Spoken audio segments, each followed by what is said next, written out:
আমরা চেষ্টা করেছি সেগুলো ওভারকাম করার জন্য। কারণ মানুষ নেগেটিভটা বেশি খুঁজে। আমাদের জন্ম হওয়ার পর আমরা নেগেটিভের মধ্যে থাকি। কোনো বাচ্চাকে জিজ্ঞাসা করলে তুমি কি এটা খাবে, না। তুমি কি এটা নিবে, না। অর্থাৎ জন্ম থেকে নেগেটিভ, জন্মতে এই নেগেটিভটা আমরা খুঁজে বেড়াই সবসময়।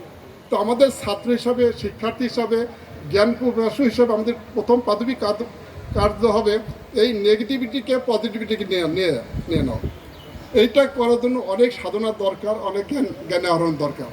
আপনি নেগেটিভ খুঁজে পাবেন, তো পজিটিভ খুঁজতে আপনার অনেক সময় লাগবে, সেটা জ্ঞানের দরকার।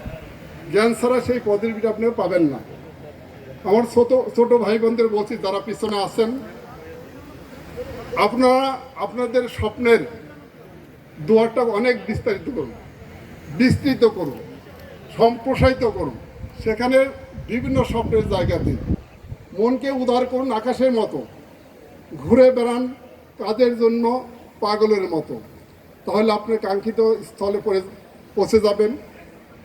আমি একটা কথা বলবো যে নিউটনের তৃতীয় সূত্র আমরা জানি যে প্রত্যেকটি ক্রিয়ার এবং প্রতিক্রিয়া একটি সমান ও বিপরীতমুখী প্রতিক্রিয়া আছে। এটা যেমন বস্তু জগতের সত্য, আমার মনে হয় মনোজগতে এর চেয়ে বেশি সত্য এটা। যদি আপনি কাকে ঘৃণা করেন, যাকে ঘৃণা করেন, আপনাকে তার চেয়ে দ্বিগুণ বেগে বা দ্বিগুণ গুণে ঘৃণা করবে, ত্রিগুণ গুণে ঘৃণা করবে। কাকে ভালোবাসেন, দেখবেন যে সে আপনাকে ভালোবাসবে আপনার চেয়েও বেশি। সুতরাং আপনি যেটা চাবেন, আপনি কি চাবেন যে আপনি ঘৃণা করবেন? আমার মনে হয় না। সুতরাং আমাদের উচিত সবাইকে ভালোবাসা। এই ভালোবাসার এই ব্যাপ্তিটা আমাদের সবার মধ্যে ছড়িয়ে দেওয়া উচিত। সুতরাং আমাদের এখানে অবকাশ নাই নিজকে ছোট করা। এখন আমি ফিরে আসবো আমার ব্যাচ 80 ব্যাচের ছাত্রছাত্রী ভাই বোনেরা যারা আছেন, এদের মধ্যে আমার উপস্থিত আছে doctor Zakir, doctor teacher Mannan, তারপরে জাহানারা 1, 2, তারপরে হলো নার্গিস, হাকিম, শওকত, অনেকেই উপস্থিত আছে। তারপর পারুল, যে পাগলের মতো কাজের জন্য ছুটে বেড়ায়, মানুষকে কাজে মানুষের কল্যাণের জন্য সে কাজ করে ঘুরে বেড়ায়। তারপর আছে অনেক হামিদ আছে, সবাই আছে, আনন্দ রাজবংশী আছে, সুধাংশু আছে, আলতাফ, অনেকে আছে, সবাই আছে। দুজন নাই আমার 2 ক্লোজ ফ্রেন্ড নাই, এবং একজন আমার খুব কাছের বন্ধু ছিল, রওশন আলী। সে মারা গেছে অনেক আগে, খুব ভালো একজন মানুষ ছিলেন।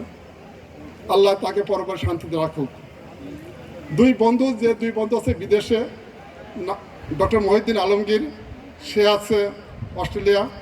সে এই মহামিলনের জন্য যা করেছে এক কথায় অতুলনীয়। সে বিদেশ থেকে নিজের নাম রেজিস্ট্রেশন করেছে।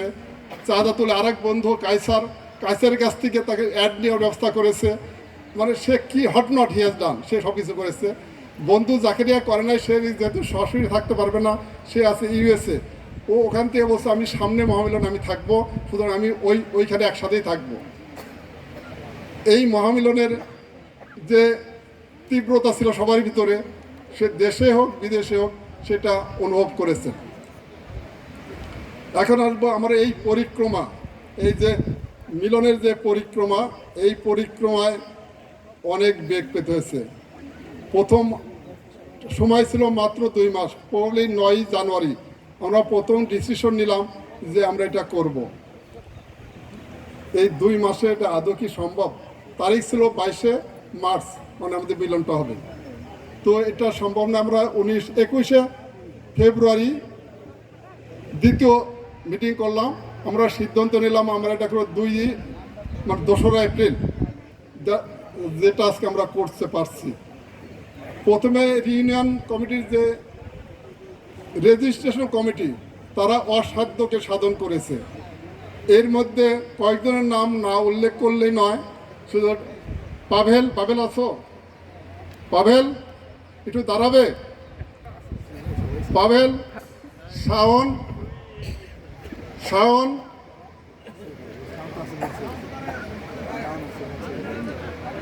পাভেল,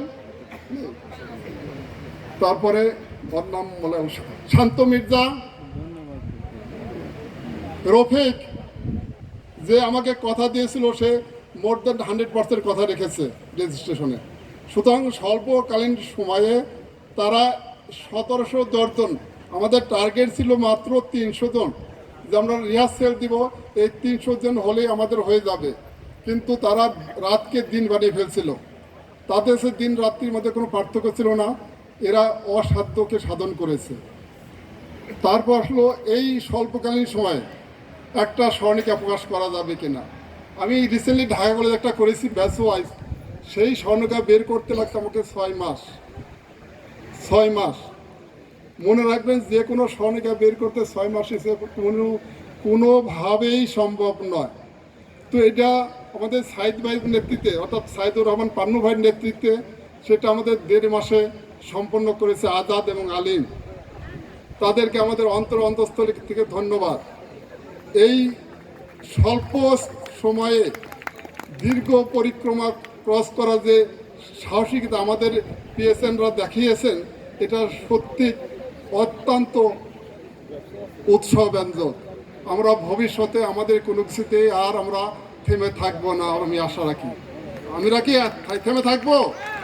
থেমে থাকবো না। সুতরাং আমরা এই পরিক্রমা অতিক্রম করবই। সবার শেষে এই যে আন্তরিকতা, যে সহযোগিতা, যে সহমর্মিতা, যে ভালোবাসা আমি পেয়েছি এই স্বল্পকালীন সময়ে, তাদের কাছে আমি চিরকৃতজ্ঞ। তাদেরকে ভাষা প্রকাশে আমার কোনো ভাষা বা শব্দ নেই।